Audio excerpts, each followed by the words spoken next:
Have you ever wondered what a tarnation is? As in, what in tarnation? Well, want to know more? We have the word tarnation thanks to societal taboos against saying certain words. Instead, we substitute for other words that mean the exact same thing, but for some reason we find that totally okay. Humans, we're a bit weird. I mean, what the absolute duck? In this case, the pertinent word is damn, or more precisely, the derivative damnation, which gave rise to the euphemism darnation. So how did the leading D get replaced with a T? In the 18th century in colonial America, the word tarnal was often used as a more acceptable alternative to eternal, which for a time could itself be used as a form of profanity, from the full expression eternal God, and not unlike the modern Jesus Christ when used in this sense. To clean up the former, eternal God was shortened to eternal. The aphatic form of this, ternal, ultimately resulted in tarnal. At some point, nobody knows exactly when, someone got the bright idea of combining this exclamation tarnal with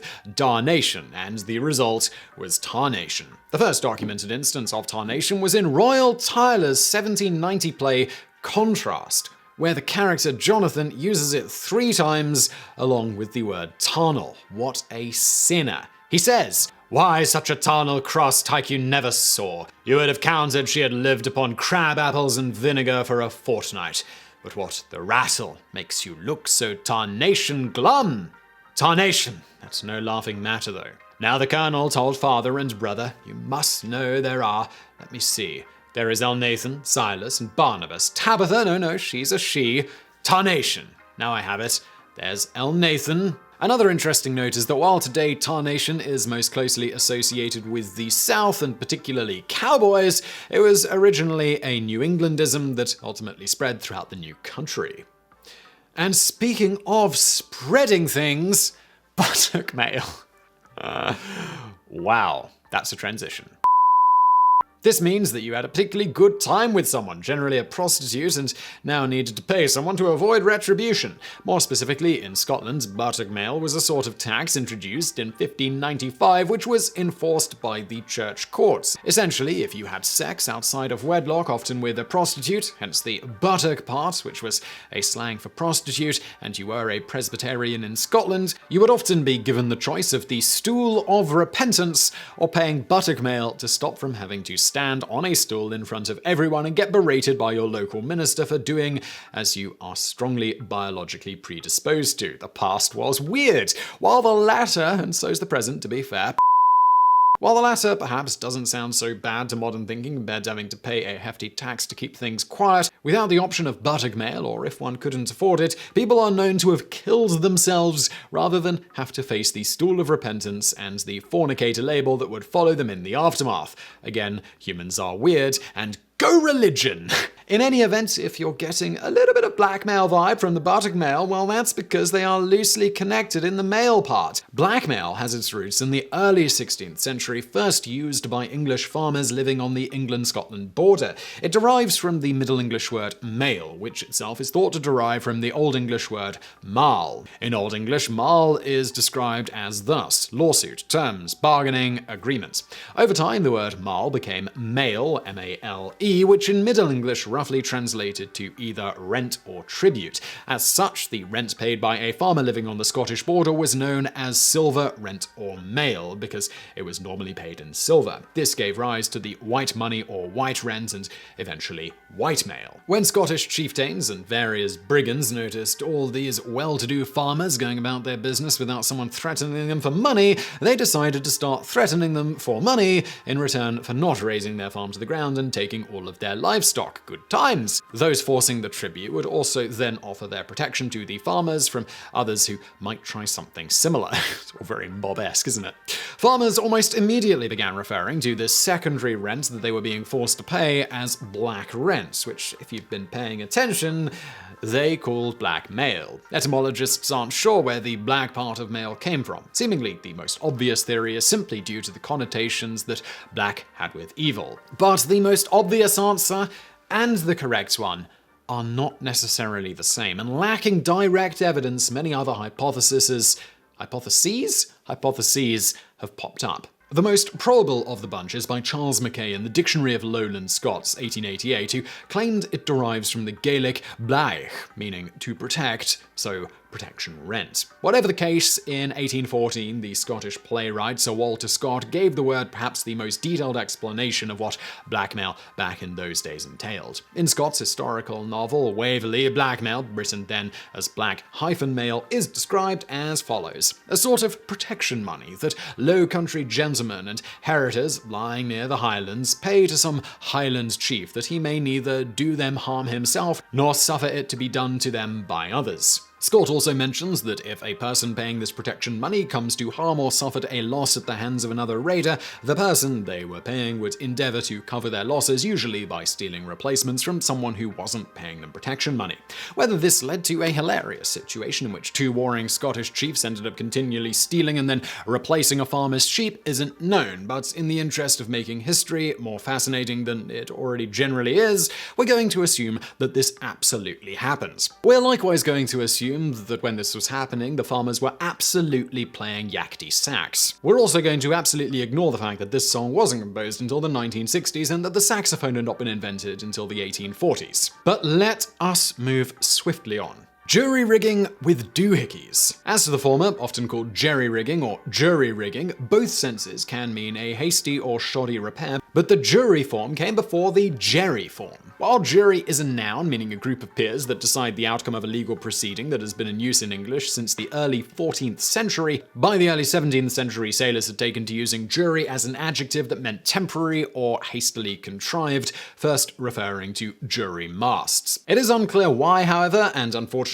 all we have are speculative hypotheses with nothing in the way of evidence backing them up. One such hypothesis is that French-speaking sailors had been describing their quick repairs as a jury, which meant help or relief, and English speakers mistakenly assumed they were saying jury. Perhaps slightly more plausible is that it was originally jowry mast, meaning day mast, from the French jour, meaning a day, essentially a temporary mast meant to last only a short while. Yet another speculative hypothesis is that the term came about because it took a jury of sailors to put their heads together to come up with a way to create a usable makeshift mast. Whatever the case, sailors were calling the temporary masts they rigged up to replace those lost in storms as jury masts from at least the early 17th century, with the term first appearing in Captain John Smith's 1616 work, A Description of New England. It reads, "We had reaccommodated her a lurry mast, and the rest to return for Plymouth." He later used the term again in his The General History of Virginia, New England, and the Summer Isles, published in 1624.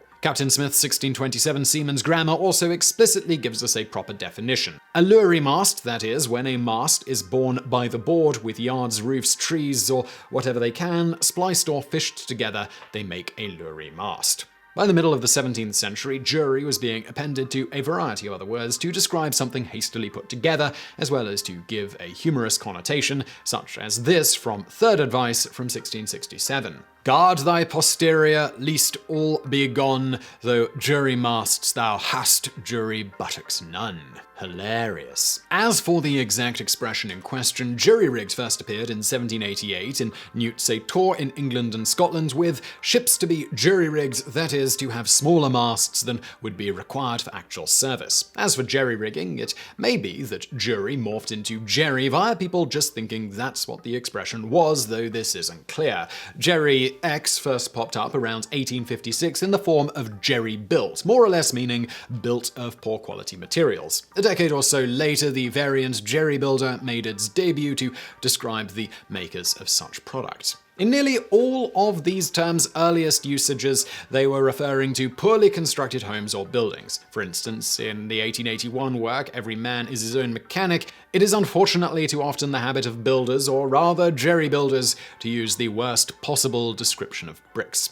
Unfortunately for connecting the dots, there was not any associated jury-built term known at the time, meaning it's possible jerry-built rose up independently. It's also worth noting that jerry-built and jury-rig have slightly different connotations, the former meaning something was purposefully built of poor quality materials, and the latter meaning something was poorly built out of necessity in a pinch. Given the lack of clear etymology on this, speculative origins abound. Some hypothesize Jerry in this sense may have devolved from a weak and unlikable character in the play The Mayor of Garrett from 1820, whom the author Samuel Foote named Jerry Sneak. Another hypothesis is that it's a shortened version of Jericho. Perhaps the leading hypothesis is that there was some building company that included the name Jerry in their business name and did shoddy work. In this case, it's possibly the previous similar-sounding Jury X terms that inspired the ironic connection to the name Jerry in the company name. However, as with the ultimate root of jury mast, these hypotheses are pure speculation with no hard evidence backing them up. And speaking of fixing things, doohickey. But what exactly was a doohickey anyway? A commonly held folk etymology for doohickey is that it derives from the mark left on a leaf after dew has evaporated, with said mark essentially being akin to the skin blemish definition of the word hickey. Thus, lacking a commonly known word for such, people refer to this dew mark as doohickey. This later evolved into doohickey and eventually expanded to be used to refer to anything that was a thing that one couldn't come up with the name of. This origin story, however, has no documented evidence to support it, and the evidence at hand seems to easily disprove it, given that hickey, meaning a skin blemish, didn't pop up until a couple of decades after its inclusion in the word doohickey. So, where did the word doohickey actually come from? As with most words, it's difficult to say when exactly people started using the term, but as for documented instances, it first appeared in the November 12th, 1914 edition of Our Navy magazine, where it states,